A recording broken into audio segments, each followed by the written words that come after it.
Specially ब्याज दरों को लेकर, आउटकम ऑफ पॉलिसी को लेकर वो थोड़ा सा मिड कैप्स और स्मॉल कैप में भी रिस्क समझ रहे हैं।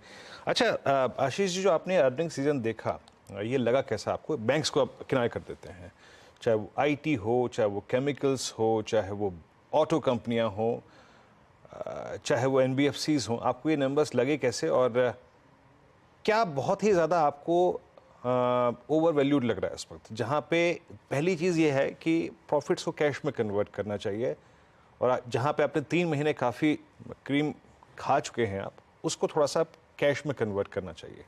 ऐसा कौन सा स्पेस है इस पोस्ट अर्निंग सीजन को देखने के बाद? सी डेफिनेटली अगर आप देखें तो मिक्स्ड है एक तरीके से, क्योंकि पहले का माहौल इस तरीका का था कि भाई अब तो हम लोग एक हाईवे पे हैं।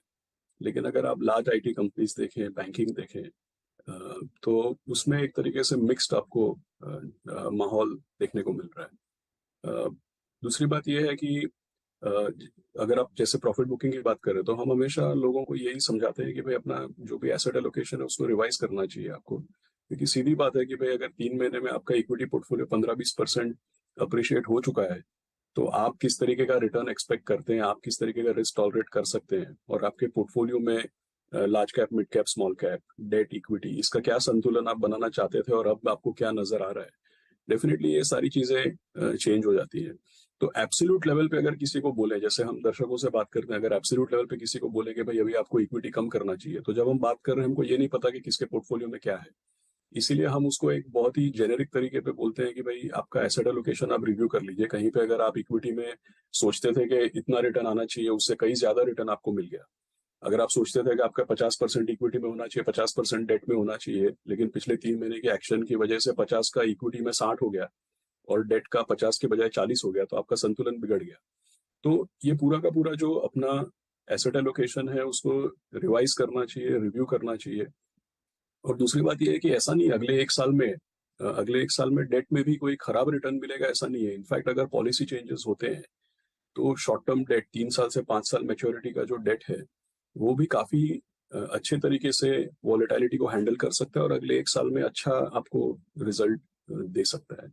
तो मुझे ऐसा लग रहा है कि ये जरूर ये मौका ऐसा है कि रिजल्ट सीजन मिक्स्ड है। जिस तरीके का हाईवे हम सोचते थे उस तरीके का नहीं है, थोड़ी आगे टर्बुलेंस डेफिनेटली देखने को मिल रही है। गाइडेंसेस भी अगर आप देखें तो कई जगहों पे थोड़े से म्यूटेड या थोड़े से रैशनलाइज किए जा रहे हैं। तो इसके इस वजह से एसेट एलोकेशन रिव्यू करना बहुत जरूरी बन जाता है। ओके, अच्छा, मार्केट में वीकनेस काफ़ी बढ़ गई है। अब निफ्टी करीब 100 पॉइंट नीचे, बैंक निफ्टी करीब 300 पॉइंट नीचे। थोड़ा ध्यान रखें मार्केट पर। अब हम 19,500 के नीचे हैं और बैंक निफ्टी में भी हम 44,700 के नीचे हैं, तो ध्यान रखिएगा आप। आशीष जी, एक स्टॉक जिस पर आपने बहुत पैसा बनाया वो है डिक्सन टेक। ये मतलब ये जो पूरी कॉन्ट्रैक्ट मैन्युफैक्चरिंग स्पेस है, इसमें अब उसके बाद हमने काफ़ी नए आईपीओस भी देखे। क्या ये स्पेस अभी भी उसी तरीके से डिलीवर कर सकती है या अभी थोड़ी सी ओवर क्राउडेड बन रही है आपके हिसाब से? सी कभी भी मेरा एक्सपीरियंस ये अनुज सर कि जैसे हमारे पोर्टफोलियोज में देखिए एक्सपोजर है इंडस्ट्रियल्स, मैन्युफैक्चरिंग, इंजीनियरिंग, आउटसोर्सिंग, ये सारी चीजों में पोर्टफोलियो में मेरे ख्याल में 12 से 15% एक्सपोजर है। लेकिन जब भी कोई चीज एक तरीके से एक्स्ट्रापोलेट की जाती है, उसको जैसे थीम बना दिया जाए, सो जब ये एक चीज थीम बन जाती है तो डेफिनेटली उसके लिए कॉशियस रहना जरूरी है। तो शॉर्ट टर्म में कॉशन जरूरी है। लेकिन अगर कोई आगे की बात करता है तो मेरा तो ऐसा मानना है कि इंडिया में इंडस्ट्रियलाइजेशन और इंडिया में मैन्युफैक्चरिंग को बढ़ावा मिलेगा ही मिलेगा। इनफैक्ट अगर हम नहीं चाहे, बाहर वाले हमको करा के रहेंगे। क्योंकि अगर आप ओवरऑल मैक्रो पिक्चर देखते हैं तो यहाँ पे गवर्नमेंट पॉलिसीज फेवर में है, डोमेस्टिक मार्केट है, हमारे काफी लॉज और regulations, incentives, carrot as well as stick, बहुत सारे अप्रोचेस हमारे यहाँ चेंज हो रहे हैं। तो हम डेफिनेटली ये देखेंगे कि यहाँ पे इंडस्ट्रियलाइजेशन और मैन्युफैक्चरिंग को बढ़ावा मिल रहा है। और अभी ये जो कंपनीज आप बोल रहे हैं, जैसे इनको लैपटॉप्स के ऑर्डर्स मिल रहे हैं, या इनको पहले व्हाइट गुड्स के ऑर्डर्स मिल रहे थे, फिर मोबाइल फोन्स के मिलने लगे, अब समझो लैपटॉप्स के मिल रहे हैं। तो ये चीजें चलती रहेंगी और इसमें काफी इजाफा होगा आगे जा करके। लेकिन जब कोई चीज बिल्कुल ही एक तरीके से एक थीम बन जाए या एक तरीके से एक फैड बन जाए तो शॉर्ट टर्म में उसके लिए कॉशियस रहना बहुत जरूरी होता है। बिल्कुल। अच्छा, एक पिछली बार जब मेरी प्रशांत जी से बात हो रही थी तो एक स्पेस जिसमें वो काफ़ी बुलिश रहे हैं, वो है आपकी कंजम्पशन स्पेस, और ख़ासतौर से नेस्ले पे खैर बड़ा बैठता, पता नहीं मुझे आप स्टॉक स्पेसिफिक बात करेंगे या नहीं, लेकिन यहाँ पर आपका इतना पॉजिटिव होने के और एज अ फंड आपको लगता है यहाँ पर अभी भी स्पेस है? सो अनुज जी, हमारे पोर्टफोलियो में अगर आप कंज्यूमर देखें तो ज्यादा से ज्यादा वेटेज डिस्क्रेशनरी कंज्यूमर में है। और डिस्क्रेशनरी कंजम्पशन में भी अगर आप देखें तो ज्यादा से एपरल्स, वाइट गुड्स, इस तरीके का जो अर्बन कंजम्पशन या स्लाइटली हायर वैल्यू कंजम्पशन है, इस तरीके का टिल्ट आपको देखने को मिलेगा। सो रिसेंट टाइम्स में डेफिनेटली डिस्क्रेशनरी कंजम्पशन वगैरह में प्रेशर रहा है, लेकिन हमारा मानना है कि आने वाले समय में जो सबसे ज्यादा ग्रोथ होगा अपने मार्केट में वो डिस्क्रेशनरी कंजम्पशन में होगा। इसीलिए उस पर ज्यादा हमारा वेटेज है। अगर आप देखें तो हमारे पोर्टफोलियो में डबल डिजिट एक्सपोजर है। बीएससी 500 के मुकाबले almost 2x overweight consumer discretionary में है, लेकिन वो थोड़ा हाई वैल्यू डिस्क्रेशनरी कंजम्पशन में है। स्टेपल्स को लेकर के अगर आप देखें तो कम वेटेज है। डेफिनेटली आपने सही एग्जांपल दिया, नेस्ले है हमारे टॉप होल्डिंग्स में, लेकिन ओवरऑल अगर आप स्टेपल्स का स्पेस देखें तो अंडरवेट है और डिस्क्रेशनरी में ओवरवेट है।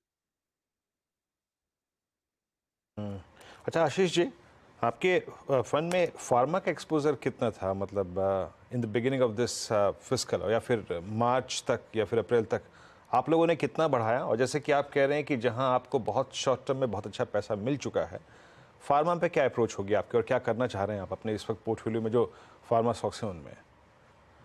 सो वीरेंद्र जी, अगर आप देखें हमारा पोर्टफोलियो निफ्टी या सेंसेक्स से नहीं, क्योंकि काफी ब्रॉड मार्केट पोर्टफोलियो है, तो बीएससी 500 से बेंचमार्क होता है। तो पहले आपके सवाल के जवाब में कहूंगा कि अगर आप बीएससी 500 देखें तो 5 से 6% फार्मा का उसमें हेल्थ केयर का एक्सपोजर है। लेकिन हमारा अगर पूरा पोर्टफोलियो आप देखें तो मेरे ख्याल में 12 से 13% ओवरऑल हेल्थ केयर स्पेस होगा। और इसमें मैं केवल फार्मा नहीं बोलूंगा, मैं जानबूझ करके हेल्थ केयर बोल रहा हूँ, क्योंकि hospital stocks, big pharma, mid cap pharma, hospital stocks, ये सारा मिला के करीब करीब 2 to 3x वेटेज होगा बीएससी 500 के मुकाबले। सो 5 to 6% बेंचमार्क में है।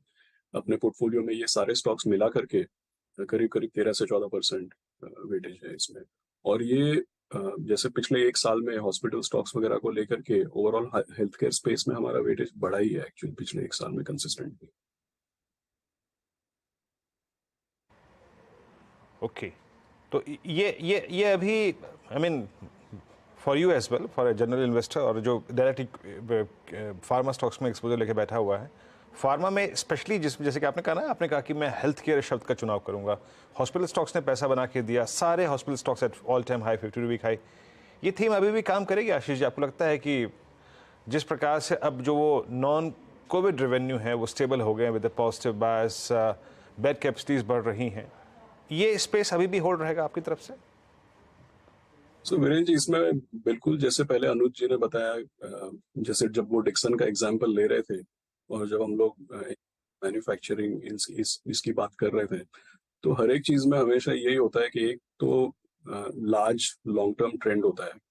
तो इसमें अगर आप हॉस्पिटल में देखें तो affordability of health care, medical insurance का पेनिट्रेशन, अर्बनाइजेशन, सो काफी सारे ऑर्गेनाइज्ड अनऑर्गेनाइज्ड से ऑर्गेनाइज्ड की तरफ का मूवमेंट, तो ये सारी की सारी जो चीजें हैं ये लॉन्ग टर्म ट्रेंड्स हैं। और हॉस्पिटल्स में इंश्योरेंस का स्प्रेड, अफोर्डेबिलिटी, प्रोफेशनलाइजेशन, ऑर्गेनाइजेशन, ये सारी चीजें लॉन्ग टर्म ट्रेंड्स हैं। और उसके सामने फिर यही बात आ जाती है जो आपने बताया कि भाई पिछले एक साल में तो ये ट्रेंड रिकॉग्नाइज हुआ है और इसमें काफी आपको अप्रिसिएशन मिला है। तो डेफिनेटली मैं जो बोल रहा हूँ काफी क्लीशेड चीज है, लेकिन short term versus long term का जो संतुलन है वो आउट परफॉर्म करने के लिए बनाना पड़ता है। तो लॉन्गर टर्म कोर पोजीशंस रहेंगी, लेकिन शॉर्ट टर्म में अगर प्राइस मूवमेंट बहुत ज्यादा हो गया तो कहीं से कुछ रीएलोकेशन करना जरूरी होता है, क्योंकि हमारे लिए हर क्वार्टर, हर साल बीएससी 500 को बीट करना भी एक चीज है, न केवल स्टॉक पिकिंग करना। सो हमेशा ये बैलेंस प्ले करना पड़ता है। तो मैं कहूंगा कि ये लॉन्ग टर्म ट्रेंड है, ये जरूर बरकरार रहेगा। लेकिन इमीडिएट टर्म में यही प्रॉब्लम है जो आपने बताया कि सडनली प्राइसेस काफी चल जाती हैं, फिर आपको अपना पोर्टफोलियो रिबैलेंस करना पड़ता है।